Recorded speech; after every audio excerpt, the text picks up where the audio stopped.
live now to Kilmeny Duchardt, who's right outside the chambers right there with the latest for us. Kilmeny.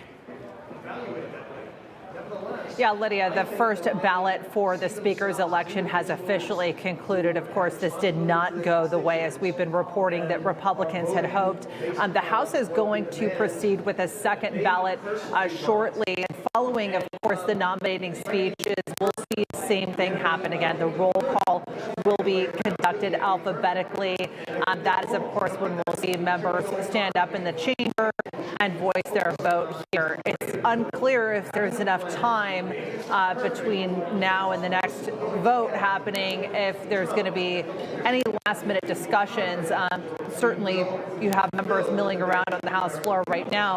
Any last-minute discussions, it'll change some minds here. We know that Republican Congressman Thomas Massie, through his support behind the Republican House Majority Whip Tom Emmer, you had Republican Congressman Ralph Norman put his vote for Jim Jordan, and you had Republican Congressman Keith Self voice his vote for Byron Donalds. Now, they did not vote present, which would have really, of course, tipped the scales for the House Democratic Minority Leader Hakeem Jeffries. So again, what can really impact the vote here is members that vote present. That would certainly put some points in the Democrats' column. But we're going to watch this play out again. And of course, following the election of the speaker, they'll be able to swear in members of Congress. But until that happens, they can't do anything. They can't swear in new members. And certainly there's a sense of urgency here because on Monday, that is when they're supposed to certify the election results for President-elect Donald Trump. So they're all members right now are returning to the House floor, where the second vote, Lydia, is about to get underway. That's right, Kilmeny. The House is moving immediately to the second ballot right there. And let's see what will happen this second time around now that maybe they got the silent protest out of their system. Do you think it'll happen for Johnson the second go around, Ed Henry?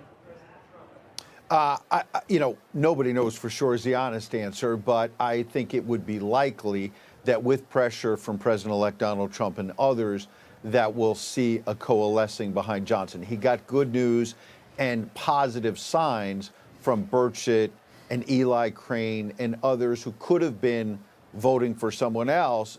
They both voted for Johnson. And then there were others like Gosar and others who voted either against him or present early on and then came on here in the last few moments before they closed the vote. So the momentum is on his side, but he's obviously painfully close to 218, but not there yet. I would note that unless he's just walked back in the last few seconds, before we heard Kilmeny's outstanding reporting, we saw a picture, a live video of Speaker Johnson heading into the cloakroom. He left the House floor.